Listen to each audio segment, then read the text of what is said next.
আজকে রবিবার, তাই সকাল সকাল চলে এসেছি মাছের বাজারে। এখানে হরেক রকম মাছ, কাতলা, ভেটকি, রুই, আর সঙ্গে ছিল রুপোলি সাইজের বৃহৎ আকারের ইলিশ মাছ। আমি একটা 750 গ্রাম ওজনের একটা ইলিশ মাছ কিনলাম। মাছটা খুব সুন্দর ছিল এবং টাটকা ছিল।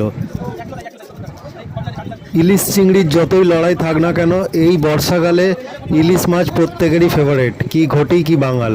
তাই ইলিশ মাছকে মাছের রাজার তকমা দিতেই হবে। ইলিশ মাছ যেন পাতে পড়লে সব খাবারকে পেছনে ফেলে ইলিশ খেতেই ইচ্ছা করে।